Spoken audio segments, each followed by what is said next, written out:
Hello and welcome. We're coming to you live from Washington, D.C., where we look at the aftermath of Super Tuesday and what it means for Senator Hillary Clinton and women in politics.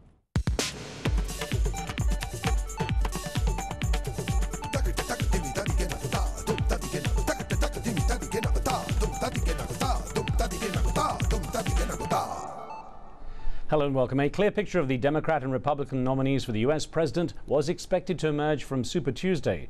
But the pundits who predicted that just a few weeks ago got it wrong. Super Tuesday has come and gone, leaving more uncertainty about who might win this political race. Either way, it promises to be a massive fight to the finish.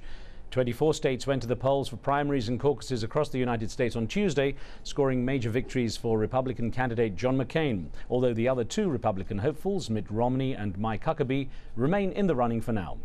On the Democratic side, it was a result more in Senator Hillary Clinton's favor, but her opponent, Senator Barack Obama, is still standing very close behind, with both camps gearing up for a long and bruising battle ahead. Today we examine the results of Tuesday's primaries with some leading voices from different sides of the political spectrum. Don't forget, we take your calls on the show and you can reach us at the numbers at the bottom of your screen. Well, joining me from Miami is Donna Shalala, the president of the University of Miami, a position she's held since 2001.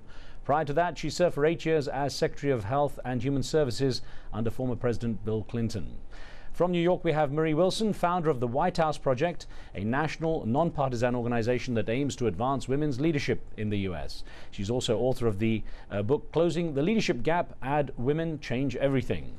And joining me here in Washington, D.C. is Karen Hanratty, who's a leading Republican strategist. Until very recently, she served as a spokeswoman for the former Republican presidential candidate, Fred Thompson. I welcome all of you. And I want to start with Donna Shalala. Dr. Shalala, if I could start off by asking, what do you think the Clinton and Obama camps are discussing right now? What do you think they're strategizing following what happened during Super Tuesday? Well, I don't think they're looking behind them because they have a number of states coming up where there's going to be a bruising battle for delegates. So this is a campaign in which you have to keep your momentum going and go on to the next states. And forget about what you've just done unless you can learn something from it. Well, I have to ask Karen Hanratty here. It seems like John McCain was treating this as an outright victory for himself. At this stage, what real threat do both Mitt Romney and Mike Huckabee pose to him when it comes to the presidential race? Very little. I think they pose very little threat. The way the delegates are going to play out, it would be very difficult for Mitt Romney to catch up with John McCain. Absolutely impossible for, of course, Mike Huckabee, who has fewer than 200 delegates total.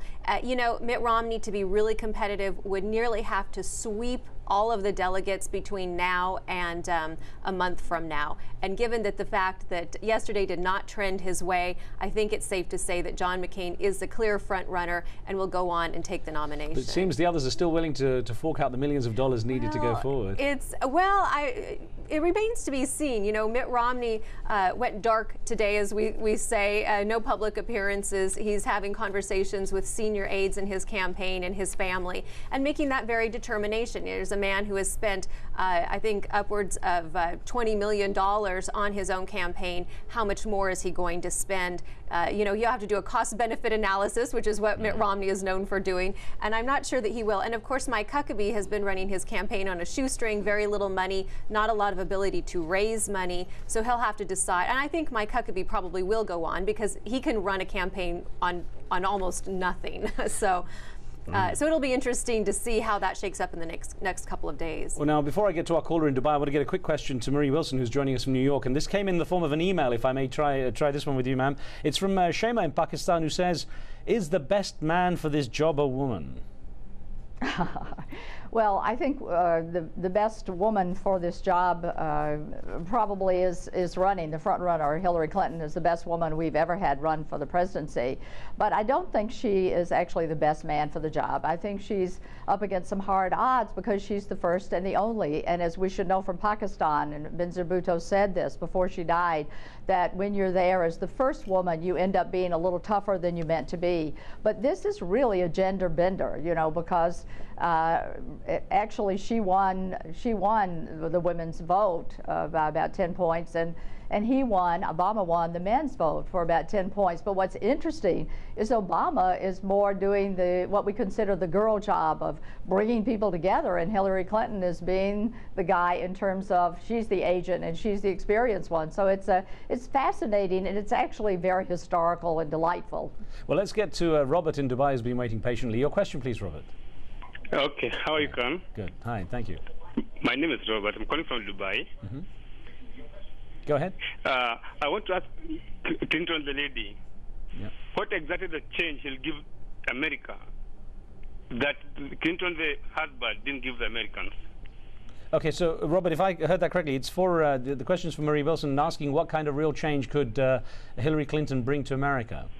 Yes.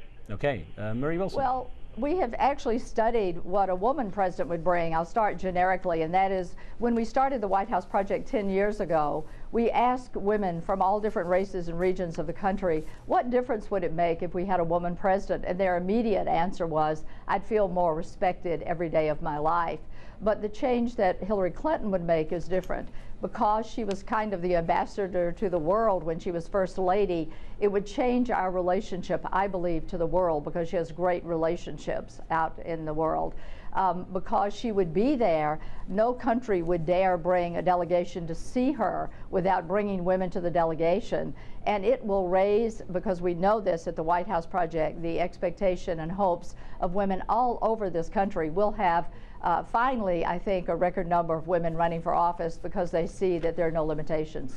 Well, I have to ask Karen Hanratty a question here that came in from Paula Varley in Norfolk in the United Kingdom. It came by email. It says, McCain has backed the Bush doctrine in the past despite seemingly being aware of its shortcomings. His voting record, particularly his backing for hostilities against Iraq, indicates a profound lack of judgment. Would he be able to rescue the economy? He is pretty unproven here, and if it comes down to McCain and Clinton, will their standpoints be too close to offer genuine choice? Well, in fact, you know, Senator McCain risked a lot by supporting the surge in Iraq. It was, as you know, very unpopular for a while. It wasn't even entirely popular within Republican ranks. And for a long time, it hurt his presidential campaign. And he said, listen, I would rather win a war and lose an election. But it turns out he might just help win a war and win an election, because, of course, the surge has improved remarkably in Iraq. And I think Senator McCain certainly feels justified. As for the economy, I think the difference between having a Republican president and a Democratic president is going to be a matter of how much the government be managing the economy. And I think you would see a Senator McCain would have a more hands-off approach, allowing for some perhaps short-term displeasure in the economy, knowing that in the long term you just have to let a market correct itself. Whereas I think a Democratic president is going to be much more hands-on, which you know, that's the difference between Democrats and Republicans. How much should government be involved? Well, let me get a question in from France, and Juliana's on the line. Juliana, what would you like to ask? Well, basically, what I would actually just a comment that I would like to make, actually, Mr. Khan, yes. And just that between the two candidates, Mrs. Clinton is great, but I think what really brings her down is the fact that she's more focused on the gender issue or a white person ruling America, whereby Mr. Obama basically wants to bring and unite the people of America together, not just the black community, but break the gap and heal the gap that has been there in America. Well, so what I think is that given a chance, irrespective of what they claim is inexperience, I think Mr. Obama is the fresh air that American politics needs right now. Okay, listen. Juliana, can I get Dr. Donna Shalala to comment on that? Then the judgment between those two candidates, please. Yeah, it's interesting. I think both candidates want to bring people together. If you look at Mrs. Clinton's career, particularly what she's done abroad, it has essentially been to bring people together, to make certain that women had the same human rights as men had, to strengthen families. She's worked all over the world to make sure that the investments that countries make in their future are very much tied to investments in making sure that every member of their community has equal opportunity. So In terms of practice, Mrs. Clinton has done as part of her career exactly what Senator Obama has been talking about. I have to ask you, Dr. Shalala, there was an email that came in from Mike in New Zealand. I'll put this to you. It says, Hillary Clinton won the state of California. Did the Latino vote matter in this state? Will it drive a wedge between African-American voters and Latino voters? It did make a difference. The Latino vote apparently has gone in very high percentages for Mrs. Clinton.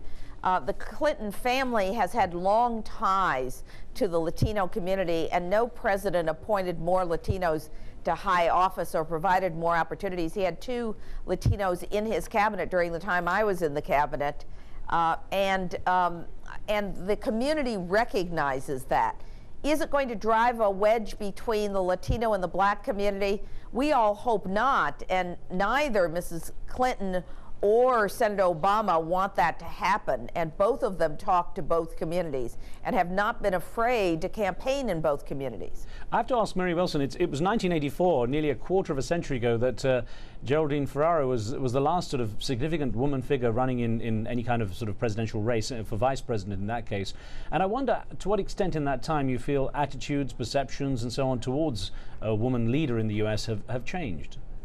Well, unfortunately, let me give you the good news, the bad news. The good news is there have been more women in leadership. After 1994, we got more women into politics. The bad news is that we have been stuck at about 22% of the state legislatures in the country. We have never gotten over 16% of Congress, and we're 67th in the world in women's political representation. But what has changed, I think, in the last 10 years, partially because we've been working at it, I'd like to take some credit, but because there have been more women who were governors and Ms. Clinton herself, the perception that women can do these jobs is important. Not only that, but you have to remember, in terms of the security issue, you've had years of Condoleezza Rice and Madeleine Albright dealing with the issue that has kept women out of some of this kind of leadership. Whether you agree with them or don't agree with them, they have made it normal for women to be leading on this issue, as well on the security issue.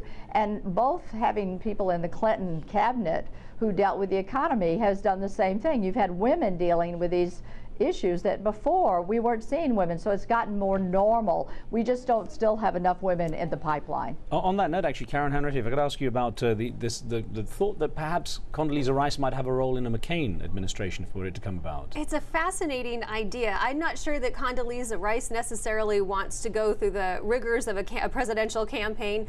This has been, I would have to think, an exhausting 8 years for Condoleezza Rice, who has, you know, it's been a 24-hour, 7-day-a-week job of dealing with international conflicts. And I'd be surprised if she wanted to get back into the political field. But it's fascinating, and you know, it's something I think that a lot of people will be looking at 4 years from now. I'm from California, spent 20 years there, and regularly her name was brought up as a potential to run for governor of California. She's from the Silicon area, and it'd be fascinating, you know, if she takes a couple years off and perhaps in 2010 goes back to California and runs for an executive office, which would really set her up for running for higher office. Well, we're going to ask you all to just stand by for a moment. So we're going to take a very short break here. We're back with more discussion in just a moment.